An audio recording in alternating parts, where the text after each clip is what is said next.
Halo rekan-rekan, saya ingin ngebahas tentang yang disebut mitos atau sebuah pernyataan yang dipercaya oleh kolektif, atau sebuah kepercayaan atau segala sesuatu yang kita anggap benar karena semua orang mempercayai hal tersebut. Apakah hal tersebut adalah fakta? Gimana cara membongkarnya? Saya akan mengajarkan rekan-rekan melalui video berikut ini yang namanya disebut Appeal to Common Belief.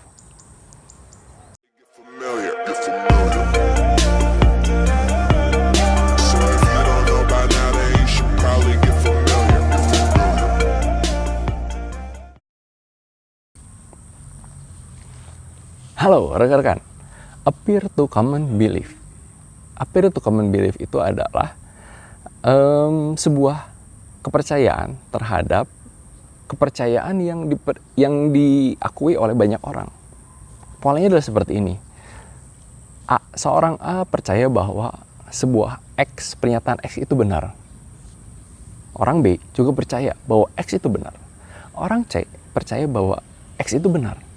Orang D, orang E, sampai orang J, sampai orang Z percaya bahwa itu benar. Nah, akhirnya semua orang harus percaya. Semua orang harus percaya terhadap pernyataan tersebut. Nah, hal ini terjadi. Kenapa sih hal ini bisa terjadi? Karena kurangnya kemampuan analisis secara ilmiah, kurangnya ilmu pengetahuan. Hal ini terjadi pada saat zaman dahulu. Pada saat kita tidak memiliki kemampuan ilmiah yang tinggi. Maka Appeal to Common Belief ini adalah sebuah mitos atau fakta atau tradisi. Nah, rekan-rekan pasti pernah mendengar bahwa pada saat zaman dahulu kita percaya bahwa bumi adalah pusat dari alam semesta. Wow, itu sebuah hal yang menakjubkan dan semua orang ingin percaya dan kita percaya hal tersebut. Kita ingin percaya, benar nggak? Keren banget dong, bumi adalah pusat dari alam semesta. Akhirnya semua orang mempercayai hal tersebut. Tapi tidak ada yang menyelidiki hingga suatu hari ada seorang peneliti yang mempelajari apakah memang benar bumi adalah pusat dari alam semesta, dan dia berani menyatakan bahwa tidak, bumi bukan pusat dari alam semesta. Pusat dari bumi adalah matahari. Justru bumi mengitari matahari yang disebut dengan teori heliosentris. Orang tersebut memang menjadi bual-bualan pada saat itu karena tidak ada yang percaya terhadap dia, dan dia bahkan sampai dimasukkan ke penjara ya karena dianggap melawan dari kepercayaan orang-orang dan dianggap membuat sebuah pernyataan palsu. Nah, hal ini menjadi lucu karena kita tidak percaya terhadap seseorang tetapi kita tidak memikirkan alasan ilmiah di belakangnya. Jadi untuk mengatasi false belief ini atau false dilemma ini, false fallacy ini, rekan-rekan harus mempelajari pernyataan tersebut secara ilmiah, secara fakta. Sekarang ilmu pengetahuan sudah sangat terbuka. Fakta bisa kita dapatkan, informasi bisa kita dapatkan dari mana saja. Betul? Lalu selanjutnya, rekan-rekan juga pernah mendengar bahwa oh iya, kemarin virus corona ini terjadi karena kelelawar. Ada seseorang yang dari daerah Wuhan gitu ya, yang pertama kali mengalami pandemik ini, menyatakan hal tersebut. Dan banyak orang yang menyatakan, oh iya benar-benar ada hubungannya dari rumah makan tersebut, dari sebuah pasar tersebut. Dan banyak orang yang mengalami hal tersebut. Seperti nyataan saya, apakah itu sebuah fakta? Karena kemajuan teknologi dan ilmu pengetahuan, akhirnya orang-orang mempelajari apakah fakta atau tidak. Dan pada akhirnya, ditemukan bahwa tidak ada hubungan antara kelelawar dengan virus corona.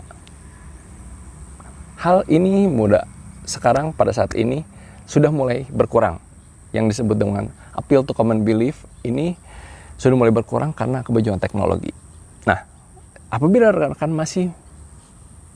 masih menjalankan sebuah tradisi, sebuah mitos atau tabu ya, kalau orang-orang di Pulau Jawa menyatakan tabu, seperti misalnya kalau foto tidak boleh bertiga, nanti yang di tengah mati. Kalau seorang yang lajang duduk di palang pintu, nanti dia tidak akan mendapatkan jodoh. Atau sesederhana ini, kalau cebok atau membersihkan setelah kita buang air besar, harus pakai tangan kiri. Apakah itu fakta?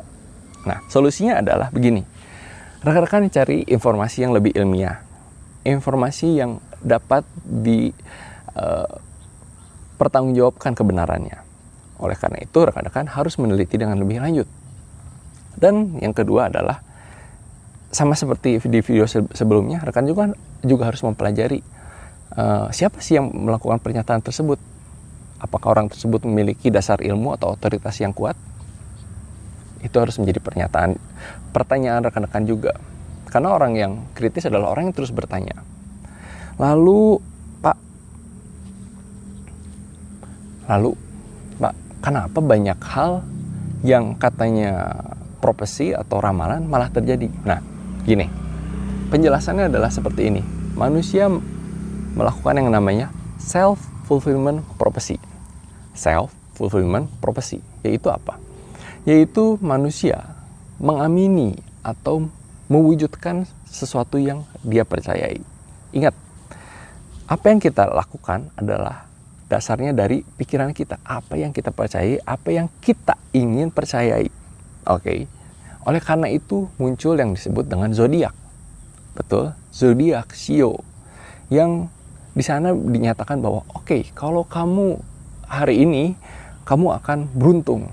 Nah, kita akan mencari-cari nih di alam bawah sadar kita mencari-cari, oh benar, hari ini saya beruntung. Maka kita akan menyambung-nyambungkan segala suatu kejadian yang kita alami. Oh iya, karena profesi tadi, karena ramalan yang tadi. Dan yang kedua adalah kita juga berusaha untuk mewujudkan hal tersebut. Misalnya hari ini dikatakan bahwa oh ya, hari ini kamu akan ketemu dengan seseorang yang spesial. Nah, secara tidak sadar kita akan mencari lawan jenis kita yang menarik gitu ya. Wah, kita malah main hari ini. Kita mencari seorang yang menarik dan kita mencoba untuk berkenalan. Itu disebut self-fulfillment prophecy karena kita mewujudkan apa yang kita percayai. Oke? Nah, jadi begini rekan-rekan. Setiap pernyataan harus kita teliti lebih lanjut. Jangan kita mudah percaya karena itu menurunkan tingkat berpikir kritis kita. Saya yakin rekan-rekan di sini adalah rekan-rekan yang kritis dan tidak mudah percaya. Karena rekan-rekan adalah generasi emas untuk Indonesia. Saya Roy Biantoro. Apabila rekan-rekan senang dengan video seperti ini, rekan-rekan bisa subscribe dan like dan tonton video-video saya selanjutnya. Sampai ketemu di video selanjutnya.